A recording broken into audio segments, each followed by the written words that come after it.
Sebelum kita masuk ke dalam pembahasan soal, saya akan menjelaskan sedikit tentang bagaimana iklan itu sebagai memberikan sinyal terhadap kualitas ya. Jadi perusahaan yang beriklan memberikan sinyal bahwa produk yang mereka jual memiliki kualitas yang baik. Ya, kenapa? Karena berangkat dari asumsi bahwa perusahaan yang memiliki kualitas produk yang baik akan tidak merasa keberatan untuk mengeluarkan dana yang besar untuk iklan, karena mereka yakin produk mereka yang baik akan dapat menutupi pengeluaran pada iklan. Jadi lebih ke ya udah nggak apa-apa keluarin uang buat iklan. Nah, nanti kan kalau produknya baik berarti konsumen akan beli. Nah, dan itu akan menutupi biaya dari iklan. Nah, tapi jika perusahaan tidak yakin sama kualitas produk mereka, nah mereka nggak tahu nih nanti kalau udah di iklan ternyata konsumen nggak suka, belinya nggak banyak lagi, berarti kan mereka nggak bisa nutup pengeluaran untuk iklan. Makanya mereka memilih untuk nggak mengiklankan produk mereka. Dengan kata lain, masyarakat akan melihat perusahaan yang mengiklankan produk mereka dengan dana yang sangat banyak akan berpikir, ya mereka mikir, oh ini logikanya uang untuk iklan aja perlu keluar uang sekian gitu. Berarti produknya sangat baik. Atau mereka nggak peduli lagi sama iklan gitu. Nah, tapi di satu sisi jika biaya untuk iklan murah, maka perusahaan yang memiliki produk kualitas rendah akan berani untuk mengiklan. Jadi bisa ini ada kaitannya dengan elastisitas iklan. Nah, ini nanti dibahas juga di ekonomi industri ya. Jika itu terjadi pada perusahaan dengan kualitas produk yang baik dan buruk akan sama-sama mengiklan, konsumen yang melihat iklan tersebut akan mencoba kedua produk tersebut dan dapat membedakan produk yang berkualitas baik dan buruk. Pada kondisi ini, iklan tidak begitu berguna. Nah, jadi ternyata kalau biaya iklan terlalu murah, itu menyebabkan mungkin yang tadinya perusahaan besar dengan biaya iklan yang lebih mahal, mereka tadinya mau iklan gitu ya. Sedangkan jadi bisa dibilang iklan itu sebagai pembeda gitu ya. Masyarakat lihat, oh ini dia mengiklan, berarti produknya bagus gitu kan, sebagai sinyal gitu ya. Nah, itu kalau biaya iklannya relatif mahal. Tapi kalau biaya iklannya murah, perusahaan kecil yang produknya biasa-biasa aja, itu jadi berani untuk ngiklan. Nah, akhirnya konsumen bingung, sebenarnya yang bagus yang mana nih? Makanya dibeli dua-duanya, ya kan, yang baik dan buruk. Kecenderungan ya maksudnya, nggak semua. Dan itu menyebabkan iklan jadi nggak berguna. Nah, berarti ternyata itulah juga yang menyebabkan kenapa iklan itu mahal gitu ya. Iklan itu relatif lebih mahal gitu. Kalau iklan murah mungkin hampir semua mau ngiklan gitu dan itu nggak akan menjadi pembeda gitu kan. Oke. Ini juga menjelaskan tentang kenapa iklan itu mahal gitu. Dan kenapa perusahaan-perusahaan kecil pada akhirnya tidak mengiklankan produk mereka. Oke. Nah, sekarang kita akan masuk ke contoh soal. Ya, di sini kita diminta untuk mempertimbangkan musik lokal di daerah kita ya. Intinya kita ditanya bagaimana karakteristik pasar dari local musician gitu ya. Apakah mereka ada produk diferensiasi gitu ya? Nah, jawabannya adalah kalau kita membayangkan tentang local musician ya, sebenarnya tiap-tiap band itu akan berusaha untuk mendiferensiasi produk mereka ya. Jadi sama-sama band, sama-sama menghasilkan musik. Nah, tapi kan musik kita juga tahu ya cabangnya ada banyak ya. Lagi-lagi selera konsumen beda-beda kan. Misalnya ada yang musik klasik, musik jazz gitu kan, musik pop gitu ya. Musik jazz sendiri banyak sekali klasifikasinya. Jadi itu bagian dari diferensiasi gitu ya. Sama-sama suka musik jazz tapi untuk band ini dia nggak prefer gitu. Sedangkan mereka prefer band ini gitu ya. Itu bisa terjadi. Jadi bisa dibilang setiap band sebenarnya mencoba untuk mendiferensiasi produk mereka termasuk untuk membangun band keunikan band mereka. Jadi apa yang membedakan mereka dari band lainnya. Nah, jadi the performers compete by trying to gain the most popularity ya. Dan musik mereka itu menjadi sumber utama dari market power atau kekuatan pasar. Jika orang suka musik mereka, maka band itu akan memiliki market power lebih tinggi dan mereka bisa nge-charge higher price ya. Kan kelihatan nih consumer willingness to pay-nya naik ya. Berarti demand geser ke kanan. Dari sisi supply apa merespon dengan memberikan harga lebih tinggi. Ya. Once they gain market power, they would be moving from monopolistic competition to monopolist. Nah, ini jadi proses di mana monopolistic competition to monopolist. Jadi, kalau misalnya ada band-band tertentu yang kelihatannya dia sangat unik, bisa dibilang no close substitutes ya. Wah, sama-sama musik jazz tapi pokoknya yang dia itu beda lah gitu ya.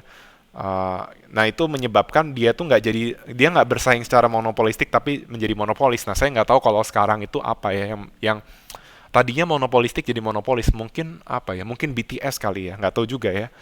Nah, kalian mungkin lebih tahu juga kalau ngikutin tentang industri musik-musik gitu ya. Eh, Intinya mereka able charge high price for their music because consumer believe the band music is unique and no other bands can provide that kind of music gitu. Band lain nggak bisa memfasilitasi.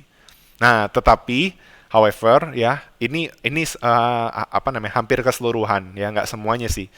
Umumnya musician itu nggak very profitable ya. Bukan nggak profitable, are not very profitable ya, tetapi kenapa? Karena sangat sulit untuk mendiferensiasi produk mereka dalam musik itu sangat sulit untuk membuat musik itu berbeda. Ya, makanya mungkin hanya satu dua band gitu ya yang berhasil jadi band yang unik. Sisanya, makanya kita lihat ya penyanyi di Indonesia misalnya banyak gitu kan. Tapi paling yang dikenal-kenal orang siapa sih yang paling umum gitu ya? Mungkin saya nggak tahu juga ya. Kalau saya mungkin Ardhito Pramono gitu ya dan sebagainya itu mungkin mereka mendekati monopoli kali ya. Tapi yang monopolistik ya kalian bisa carilah ya banyak musik-musik yang mungkin diputar di radio tapi ya orang cuma tahu aja musiknya nggak yang tergila-gila gitu. Itu mungkin ya mereka nggak terlalu profitable ya. Beda sama yang ngetrend seperti Ardhito Pramono misalnya ya yang suka musik jazz dan sebagainya. Oke. Nah, jadi seperti itu teman-teman. Lalu lanjut ke soal nomor 2 ya. In a market which there is a vertical differentiation, we always see price difference among the products ya. In markets with horizontal differentiation, sometimes the products differ but prices are much the same. Why does vertical differentiation naturally bring with it price difference? Ya, kenapa vertical differentiation itu membuat harganya berbeda daripada horizontal? Padahal kan sama-sama melakukan diferensiasi produk gitu. Kenapa kalau di horizontal harganya sama, di vertikal cenderung naik? Nah, karena ya itu vertical differentiation itu kan cenderung dia membangun suatu brand dari suatu produk ya. Jadi kelihatan lebih baik dari kompetitornya. Nah, misalnya lewat advertising dan sebagainya. Nah, sehingga memang ya mereka itu bisa dibilang kualitas produk mereka meningkat dan itu menyebabkan preferensi konsumen secara keseluruhan juga meningkat dan itulah sebabnya kenapa company bisa nge-charge higher price than its competitor. Mereka menciptakan keunikan dari produk mereka yang orang nggak bisa cari di produk lain gitu. Nggak ada substitusinya. Itulah sebabnya kenapa vertical differentiation bisa ngeset harga lebih tinggi atau berbeda dari produk lainnya gitu. Misalnya sama-sama mobil sedan, mungkin umumnya mobil itu taruhlah 400 juta, tapi kenapa dia bisa ngeset 1 miliar misalnya? Mungkin ya ada hal yang unik gitu. Ya, misalnya kalau saya mau kasih contoh mobil itu misalnya Mini Cooper gitu kan. Sebenarnya mobil yang sekecil Mini Cooper ada nggak ya? Mungkin jarang sih, tapi yang lebih gede dikit lah ya misalnya. Mobil-mobil apa cari aja mobil-mobil kecil yang yang seukuran Yaris atau apa gitu. Itu beberapa banyak ya. Tapi kenapa Mini Cooper bisa lebih mahal? Ya memang dia beda, memang unik gitu. Oh, ya. Itu sebabnya mereka bisa ngeset higher price, ya. Itulah sebabnya kenapa vertical differentiation naturally bring with it price differences. Beda dengan horizontal. Kalau horizontal kan nggak semua orang suka, belum tentu ya. Oke, nah sekarang kita masuk ke soal nomor 3. Ini soal tentang advertising expenditures dengan quantity sold-nya. Ya, di sini kita bisa lihat ya dari tabel ini, kita bisa melihat bahwa ternyata ada hubungan apa nih? Ya, ketika advertising expenditures-nya meningkat, quantity yang berhasil terjual itu meningkat. Nah, berarti kalau ditanya in economic terms, why might the relationship between advertising and sales look the way it does? Berarti kita bisa lihat secara singkat bahwa ternyata peningkatan jumlah anggaran untuk iklan akan meningkatkan kuantitas barang yang dijual. Oke. Nah, itu kesimpulan yang paling sederhana. Tapi kalau kita mau lebih detail lagi, sebenarnya tujuan produsen itu apa sih? Apakah hanya memaksimumkan revenue? Enggak kan? Tujuan akhir mereka bukan revenue, tapi profit sebenarnya. Revenue boleh terus naik, tapi kita lihat dulu nih, gimana dengan total cost-nya gitu. Yang akhirnya profit itu akhirnya naik atau turun sih sebenarnya gitu kan. Nah, berarti kita mesti cari profit ya.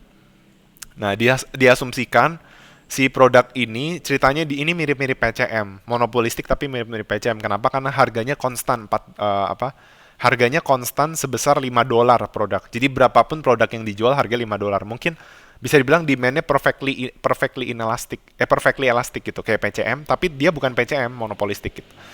Nah, dan asumsikan si marginal cost of produknya $4 konstan. Ya, jadi kalau dibilang marginal cost of production this product konstan. Ini maksudnya bukan MC sama dengan 4 aja, tapi sebenarnya MC sama dengan AC ya. Sama dengan 4 gitu. How much advertising should this firm be doing? Jadi kita menentukan berapa banyak pengeluaran untuk advertising yang memaksimumkan profit. Oke. Nah, berarti caranya gimana? Ya, tabel ini disalin aja kayak begini kan. Advertising expenditure dengan quantity barang yang terjual. Nah, kan sebenarnya profit itu harga dikurang average cost dikali quantity ya. Kita udah tahu harga dan quantity nih, ya kan? Harganya terus 5, quantity-nya beda-beda. Nah, tinggal average cost-nya kita cari. Udah tahu sih average cost-nya itu 4, tapi itu belum termasuk advertising cost. Sedangkan kalau kita advertising berarti biaya kita adalah biaya non-iklan ditambah biaya iklan. Berarti average cost-nya itu adalah average cost yang sebesar 4 ditambah average cost dari advertising. Nah, berarti caranya adalah kita cari dulu average cost dengan advertising. Caranya gimana? Berarti 4 ditambah cost dari advertising atau advertising expenditure dibagi dengan quantity-nya. Kan average cost total cost bagi quantity adalah average cost kan. Makanya dapat nih misalnya saya ambil contoh yang pertama nih. Dibilang advertising expenditure 1, quantity-nya 8. Berarti 1/8 itu sebagai average cost dari dari advertising. Nah, karena di luar advertising $4, berarti dengan advertising 4 ditambah 1/8 gitu. Nanti lakukan selanjutnya yang 1,2 sampai 1,8. Dapatlah ini average cost-nya. Terus nyari profitnya tinggal 5 dikurang ini dikalikan Q-nya. Nah, ternyata dapat profit maksimumnya itu sebesar $8, yaitu ketika advertising expenditure-nya 1,4 atau 1,6. Berarti perusahaan akan mengeluarkan anggaran untuk iklan sebesar $1,4 million atau $1,6 million karena menghasilkan profit maksimum sebesar $8 million seperti itu. Oke. Nah, ternyata berarti di sini kita bisa menyimpulkan bahwa ternyata tidak hubungan advertising dengan profit itu seperti fungsi kuadratik gitu kan. Jadi seperti ini gitu. Ya. Bukan berarti kalau advertising naik terus, profit juga bakal naik. Pada titik tertentu profit maksimum, tapi kalau advertising ditambah, profit mulai turun. Itu kesimpulannya kan. Berarti advertising sebanyak-banyaknya bukanlah jaminan meningkatkan profit. Buktinya aja dari 1,6 ke 1,8, betul sih Q-nya meningkat dari 9,6 ke 9,7. Cuma bisa kita lihat profit malah turun dari 8 ke 7,9. Penurunan profit ini bukan karena demand-nya bertambah. Demand bertambah harusnya membuat profit naik kan karena revenue-nya naik. Tapi peningkatan Q-nya ini menyebabkan peningkatan biaya. Jadi peningkatan biaya advertising-nya tidak sebanding dengan peningkatan revenue dan itu menyebabkan profitnya turun. Oke. Nah, sekarang ada soal juga seperti di atas, bedanya sekarang informasinya diganti gitu. Nah, harganya 12, ini advertising-nya, ini quantity-nya. Nah, teman-teman silakan boleh coba kerjakan sendiri ya. Ya, bagaimana kalau kasusnya seperti ini? Kira-kira berapa advertising expenditure yang akan dia gunakan? Oke. Nah, sekarang kita masuk ke contoh soal yang lain. Masuk ke soal pilihan ganda ya. Manakah contoh di bawah ini yang termasuk bentuk dari vertical differentiation? Ya. Oreo melakukan improvement untuk varian rasa Red Velvet tanpa adanya kenaikan harga sama sekali. Ingat, improvement untuk varian rasa Red Velvet ada yang worse off, ada yang better off. Berarti dia bukan vertikal tapi horizontal. Ya, ini horizontal. Terus yang B, komposisi kakao bubuk pada susu Cimory disesuaikan untuk manfaat rasa dan kesehatan. Lagi-lagi, ini juga nggak semua orang suka. Mungkin ada orang yang nggak terlalu peduli kesehatan, mereka pengennya manis banget gitu ya. Sedangkan dengan perubahan ini nggak terlalu manis misalnya susunya. Nah, berarti ini juga bukan vertikal, horizontal. Nah, berarti yang C nih, iPhone 14 memiliki manfaat tambahan berupa kunci elektronik serbaguna, misalnya ya. Kalau orang beli handphone, memang misalnya ada orang yang sama-sama beli iPhone 14. Mungkin ada yang memakai fitur kunci elektronik serbaguna, ada juga yang nggak make. Tapi tetap aja dia tetap ada nilai tambahnya. Kan produknya sama gitu ya. Gitu. Berarti dia vertikal. Kayak tadi kan BMW dengan GPS. Berarti yang C jawabannya. Oke, sekarang yang nomor 5. Pasar monopolistik cenderung mengalokasikan anggaran untuk iklan yang besar apabila produk yang dihasilkan semakin terdiferensiasi. Gitu. Kenapa? Karena kalau terdiferensiasi, kan produknya justru dengan ada iklan dia mau gemborin nih produk aku nih paling beda gitu. Makanya harus diiklankan gitu. Itu sebabnya kenapa anggaran iklannya cenderung lebih besar. Terus kalau produknya kurang terdiferensiasi atau semakin homogen ya nggak perlu diiklankan. Berarti orang-orang yang mau beli itu adalah orang-orang yang cuma mau beli barangnya aja, nggak cari terdiferensiasinya gitu ya. Kalau yang C, terdapat banyak jumlah pemain sehingga struktur pasar menyerupai persaingan sempurna. Salah. Justru kalau menyerupai persaingan sempurna buat apa iklan, ya kan? Berkualitas rendah ya. Kalau berkualitas rendah diiklankan, asumsinya iklan itu digunakan untuk hal yang benar. Maka nggak akan orang yang berkualitas rendah akan cenderung iklan itu sedikit aja. Karena kalau dia iklannya gede, buat apa? Kan kualitas produknya rendah. Orang nggak apa peningkatan pembeliannya nggak sebanding dengan pengeluarannya gitu. Berarti peningkatan penerimaannya nggak sebanding dengan pengeluaran untuk iklan. Kecuali memang produk berkualitas rendah ini ada niat untuk nipu, jadi dia nganggarin iklan yang besar. Tapi kan di sini asumsinya pasar bekerja sebagaimana mestinya kan. Yang E, produk berkualitas rendah dengan harga barang berkualitas tinggi. Ini juga salah sih, kan intinya sama-sama kualitasnya rendah. Logikanya kalau kualitas rendah harusnya orang jadi nggak prefer untuk membeli gitu, sekalipun diiklankan gitu. Apalagi kalau harga barangnya seolah-olah seperti berkualitas tinggi, makin nggak mau beli. Kecuali ya tadi, kalau D sama E itu kalau mereka mau nipu gitu dalam iklannya, itu bisa terjadi. Oke. Nah, kita masuk ke ada dua soal lagi. Nah, ini ada soal nomor 8. Ini nanti bisa kalian coba kerjakan sendiri ya. Nah, tapi sekarang kita bahas dua soal lagi, soal nomor 6 dan 7. Nah, mungkin nomor 7 dulu ya. Fungsi permintaan monopolistik yang dipengaruhi oleh iklan. Nah, selama ini kita belajar fungsi itu hanya dipengaruhi oleh harga aja, misalnya 20 min P, gitu kan. Nah, sekarang ceritanya fungsi permintaan itu dipengaruhi oleh iklan. Karena kita tahu tadi iklan itu meningkatkan kuantitas permintaan, gitu. Nah, kita mau lihat mana fungsi permintaan yang menggambarkan adanya pengaruh iklan. Nah, sebenarnya clue-nya itu adalah logikanya, intinya harus peningkatan advertising harus membuat Q itu naik. Nah, kenapa opsi A udah bisa dicoret? Karena jelas peningkatan advertising pasti menurunkan Q. Lihat aja nih, negatif kan ya. Kan advertising itu pasti lebih dari 0. Nah, berarti ini pasti meningkatnya advertising pasti menurunkan quantity. Berarti A dicoret. Terus yang opsi B itu juga sama ya. Terus lanjut lagi opsi C. Nah, opsi C kenapa salah? Kita nggak di sini ada minus dan plus ya. Tapi kita anggap aja kita nggak bahas si advertisingnya. Tapi di sini bisa dibilang si key-nya tidak dipengaruhi harga. Padahal harusnya tetap dipengaruhi harga ya. Nggak mungkin advertising doang gitu. Jadi misalnya advertisingnya sama tapi harganya beda. Masa key demand-nya sama? Nggak masuk akal kan, berarti C salah. Nah, sekarang tinggal D sama E. Nah, kenapa kita milih D? Logikanya ini sih. Harusnya kan kalau harga naik, kuantitas permintaan turun. Berarti si slope-nya harus negatif nih. Delta Q per delta P harus di bawah 0. Nggak boleh di atas 0. Berarti opsi D yang kita pilih. Nah, kenapa persamaannya kayak gini? Karena advertising itu meningkat. Ya, kalau advertising meningkat, itu QD-nya harus naik.